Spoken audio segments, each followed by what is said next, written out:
এবার আপনি চলুন, আমাদেরকে এসআইআর লাইনে দাঁড়াচ্ছে কেন?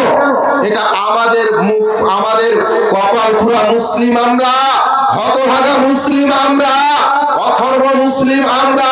আচ্ছা বলুন তো, রাসূলুল্লাহ সাল্লাল্লাহু আলাইহি ওয়াসাল্লাম যখনই বিপদে পড়তেন, যখনই কোনো কষ্টতে পড়তেন, যখনই কোনো দুঃখের সম্মুখীন হতেন, আল্লাহর কাছে কোনো চাওয়ার প্রয়োজন হতেন, তখন সালাতে দাঁড়াতেন।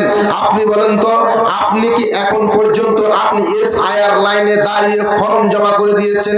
এখন পর্যন্ত কোনো মুসলিমের বাচ্চা বলেছেন যে আল্লাহ 14 তারিখে খসড়া বের হবে, এই তালিকা বের হবে, তুমি আমার নামটা উঠিয়ে দিও? একজন সালাতে দাঁড়িয়ে বলেছেন?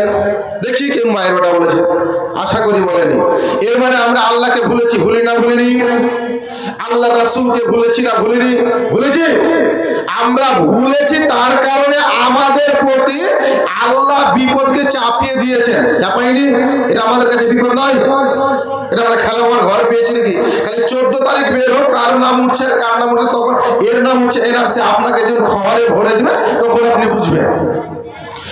দেখেন, রাসূলুল্লাহ সাল্লাল্লাহু আলাইহি ওয়াসাল্লাম যখনই কোনো বিপদে পড়তেন, যখনই কোনো প্রয়োজন পড়তেন, তখনই সালাতে দাঁড়াতেন।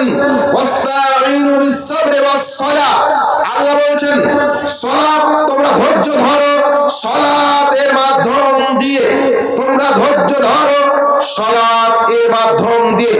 আপনি বলুন তো, আল্লাহ সুবহানাহু ওয়া তাআলা আপনাকে এত সুন্দর কথা বললেন, আর আপনি তারপরেও আপনি সালাত আদায় করলেন না। আপনি বলুন তো, আল্লাহ সুবহানাহু ওয়া তাআলা আর বলছেন ইয়া আইয়ুহাল্লাযিনা আমানু ইসতাঈনু বিস-সাবরি ওয়াস-সালাহ ইন্নাল্লাহা মা'আস-সাবিরিন। আল্লাহ বলছেন, হে বিশ্বাস স্থাপনকারী, তোমরা ধৈর্য ধরো, সালাতের মাধ্যমে সাহায্য প্রার্থনা করো, নিশ্চয় আল্লাহ ধৈর্যশীলদের সাথে আছেন। এই কথা বললেন। তাহলে আমরা কি এই কথাটার ফলো করেছি? জি না, করেনি।